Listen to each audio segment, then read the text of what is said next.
Welcome to SJ kitchen. Hi friends, இப்போ வந்து நான் பொட்டேட்டோ ஃபிங்கர் ஃப்ரை வந்து எப்படி பண்ண போகிறதுன்னு நான் சொல்ல போகிறேன். பாருங்கள், பொட்டேட்டோ வந்து 2 எடுத்துருக்கோம். சாஸ் வந்து சில்லி சாஸ், டொமேட்டோ சாஸ் வந்து வச்சு சாப்பிட்லாம். இந்த மாதிரி பொட்டேட்டோ நல்லா சீவி எடுத்துக்கோங்க. சீவிட்டு நம்ம வந்து சின்ன சின்னதாக கட் பண்ணி அந்த மாதிரி தண்ணியில் வந்து போடணும்.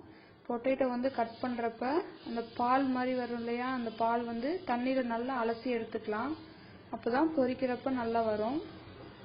பாருங்கள், கத்தியில் தான் நான் கட் பண்ணுறேன். இந்த மாதிரி கட் பண்ணால் அதே மாதிரி ஃபிங்கர் பிரிண்ட்ஸ் மாதிரி நல்லா வந்துடும். இது வந்து தேவையில்லாத கடையில் வந்து 200 கொடுத்து நம்ம சாப்பிட வேண்டாம். பாருங்கள், நல்லா கழுவி எடுத்துக்கலாம். அந்த பால் வந்து போகிறப்பல நல்லா கழுவி எடுத்துக்கலாம். இது எடுத்து நல்லா இது மாதிரி ஆற வச்சு 1 ஸ்பூன் உப்பு போட்டு நல்லா பெரட்டி வச்சுக்கலாம். பெரட்டி வச்சதுக்கப்புறம் லைட்டாக தண்ணி விடும். பாருங்கள், நல்லா இந்த மாதிரி உப்பு போட்டு நல்லா கையில் வச்சு நல்லா பரட்டி விட்டுக்கலாம் எல்லா இதுவும் ஆகிறப்ப. அப்போ தான் வெறும் வந்து அந்த பொரிச்சதுக்கப்புறம் வெறும் பொட்டேட்டோவை வந்து எடுத்து சாப்பிட்டாவும் நல்லா டேஸ்ட்டாக இருக்கும். சாஸ் தொடாமையும் சாப்பிட்லாம். இப்படி நல்லா பரட்டி விட்டு நம்ம கப்பில் எடுத்து வச்சுக்கலாம். அடியில் வந்து தண்ணி வந்து நிற்கும்.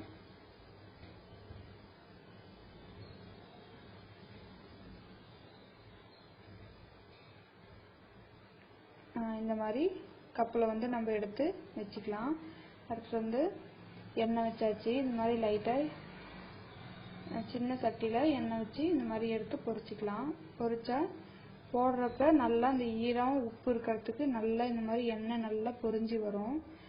பாருங்கள், எப்படி வேகுது அப்படின்னு தெரியாது. பாருங்கள், அந்த போடுறப்ப இருந்த வந்து அந்த எண்ணெய் கொதிக்குது இல்லையா, அந்த இது வந்து பொரிஞ்சதுக்கப்புறம் இந்த மாதிரி ரொம்ப ஸ்லோவாயிடும். ரொம்ப கடையில் இருக்கிற மாதிரி நல்லா ரொம்ப செவக்க வேண்டாம். ஏன்னா நம்ம லேஸாக எடுத்துருக்கோம், ரொம்ப லீனாக எடுத்துருக்கோம். நல்லா பொரிஞ்சிரும். நல்லா கிறிஸ்பியாகவும் இருக்கும். எடுத்துக்கோங்க. பாருங்கள், போடுறப்ப நல்லா எண்ணெய் வந்து பொரிஞ்சு நல்லா வரும். பாருங்கள், நல்லா பொரிஞ்சு வருது.